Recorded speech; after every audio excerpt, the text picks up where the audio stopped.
Yep,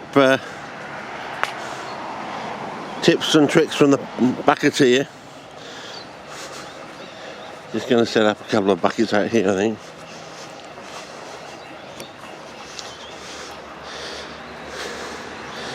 Now if you've got to spot Cullen,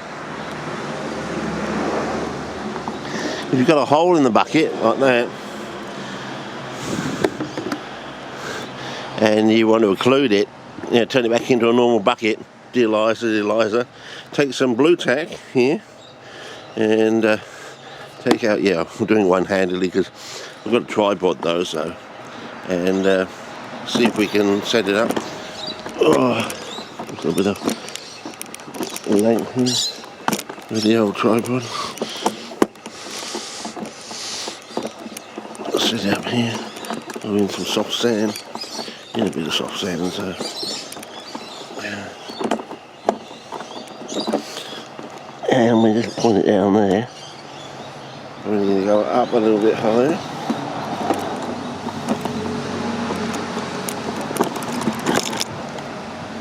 Yeah, a little bit higher. Yeah, about that, I think. Not quite over there. I'm on a rock over here somewhere. Oh, that's better.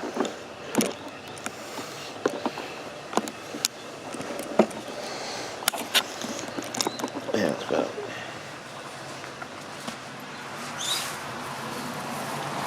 Okay, so you want to get one of these lengths that comes in the packet, and you want to get half of it.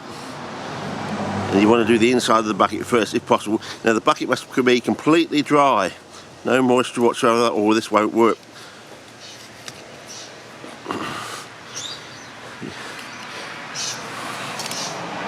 So you get it like that, and then you just fold it over into, you know, something like a bit of a square thing, and then you take it down here like this, and you put it on there like that, and you just hold it from the bottom, and you keep pushing it down with your fingers, usually your thumb, but like that sort of thing, and you keep pushing it out without breaking the bottom of the bucket. Of course, if you've got a fracture in the bucket, it can be a bit hard, and you push it out until it's just covering the outside of the disc there, and you see there. Normally when you want to do this is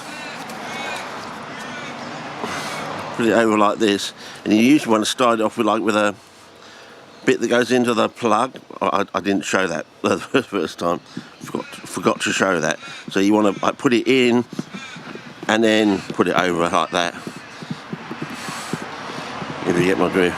And then you just keep doing it slowly until you go over that lip there. See that little lip there? That helps to make it watertight sort of thing.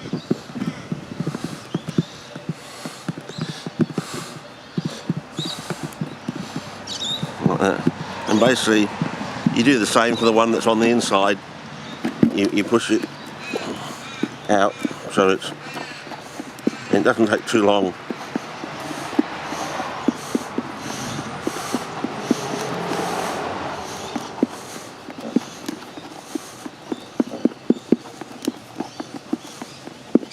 So basically like that, basically, and then you've got that and that.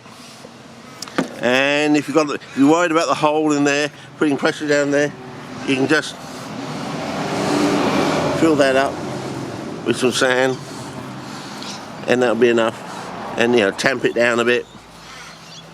But if you've got a normal brick, it doesn't matter. But you know, you want to do something like that, and tamp it down. Like that, and then just stick your bucket on it, and it doesn't matter if the sand sticks to the bottom there, and then that will hold water for you. So yeah, problem done, problem solved sort of thing. Go back to normal. So there you go, even though the sun's gone in. But yeah, I've set that one up. I might set up another one over there. I've got the room to do 3, I think, but I think we'll start with 2. The idea is to set up another one and put all the weeds in it, yeah, I found a location in our neighbourhood where we got dandelions growing, so I've got an idea why they're growing there, so I'll take you down and film that probably tomorrow, I think. And then we're going to do one, I'm going to try and do a carrot and a potato, I think. I think I've chosen a carrot and a potato, and see if I can grow them in a flooded bucket. Because, yeah, I remember we had a lecturer out at Roseworthy, reckons I couldn't get into Medicago. Yeah. Yeah, a weed of farmers' paddocks, yes. Yeah, someone couldn't get into a weed of farmers' paddocks. I mean, the farmers must be absolutely livid. And here I am, attempting to grow things in a flooded bucket. And if it's successful, you might be able to grow Medicago in the flooded corner of a field.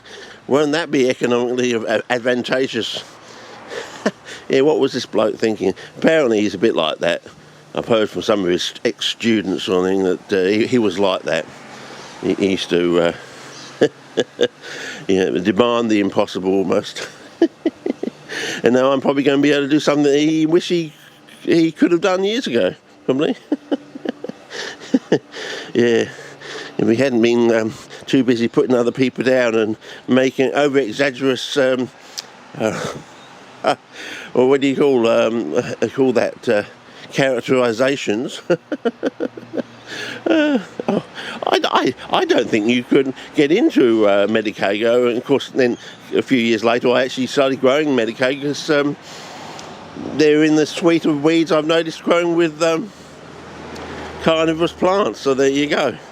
Now there's a story for you from the vault. There's another one, almost like a Shining story, where I want to go to, just as a joke, I want to go back to this person's place of work and smash down the door with an axe. But, you ring the police before you do it. Just say, this is, don't worry, if you get a phone call from this bloke, it's just me taking revenge after 30 years or something.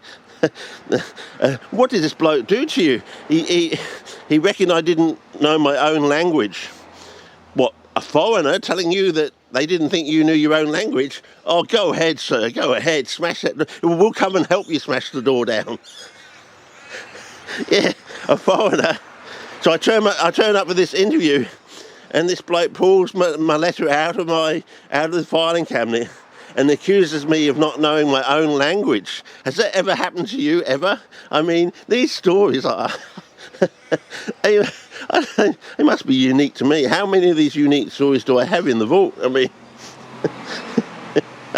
I know. And I'll probably end up growing things in flooded buckets, and I'll probably end up growing the largest fly trap in the world with 4-inch straps probably in a few years' time. Yeah, 4-inch straps, a 4-inch petiole, a 4-inch petiole, and a 4-inch trap. So the whole plant will be about 16 inches across. So it's probably going to be larger in diameter than the bloody bucket in a couple of years' time, I reckon. And it'll be in a flooded bucket too. Just like out at White Lake, where they reckon the fly traps have been underwater for more than 10 years. Yeah, and colourful traps too, they said. So, yeah. So there you go. There's a lot of bullshit out there, fellas. And we're slowly crossing off all the boxes, and we're going to be doing extraordinary things in the next few years. I might even be putting in a bog here. Run a bog down here. Yeah. Got all the CP related weeds here, so why not? I love my CP related weeds. That's they're false dandelions, by the way. Oh, yeah, and they look, no, that's not a dandelion, that's also again a false. And there's a number of types I've noticed now. You got ones with entire, let me go to spot going. Ones with entire leaves there, you see. Yeah. And ones with his serrated leaves. So I've noticed the entire ones have been creeping into the neighbourhood in the last few years now. Only about 3 or 4 years. Oh, there's another one over here. See that one down there? It's got almost entire leaves. Not quite. So, yeah. And there's another one there. So they're starting to multiply down there. So, yeah. Anyway. Yeah, I notice these things, you see. Yeah, we don't litter in land down under, southern Aberland. Yeah, Tony Abbott former Prime Minister, failed priest, aka Dr. No. Oh yeah, he's raised his head in the last day or so. Yeah, wants to vote no. Of course he wants to vote no. He's Dr. No. I could have guessed. I could have told you that. I could have just guessed that. Yeah. Probably wants to take over from. He thinks this is his chance to take over from Peter Dutton. Yeah, probably. It's his chance to come back. Having done fuck all for 10 years, and of course then we got an extra 3 years of fuck all because of Bob Brown. Someone let him out of the basement.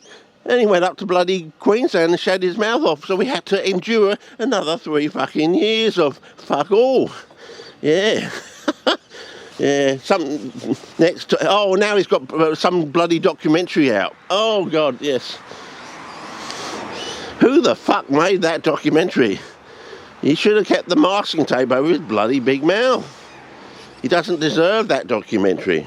No, not after causing us an extra 3 years of bugger all on all the things we wanted. Solar panels, everything, big batteries out in the desert. A giant big Tesla factory or something in here, and outreach stations across the whole of the continent, so you can charge. Yeah, on our holidays now, we've seen 2 Teslas going out there, you know, so they're obviously covering the whole of Australia on a single charge. I mean,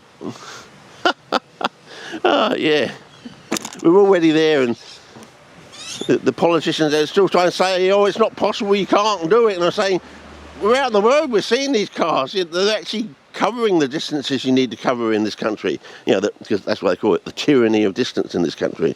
So, yeah, anyway, that's probably enough for this one. I'll see you on the other side when I've bucketed these things up, and we'll see how they respond. I'm trying a different pathway, this one. I've also got another idea, too, of what's going on with these things. So I'll try that out myself around the back.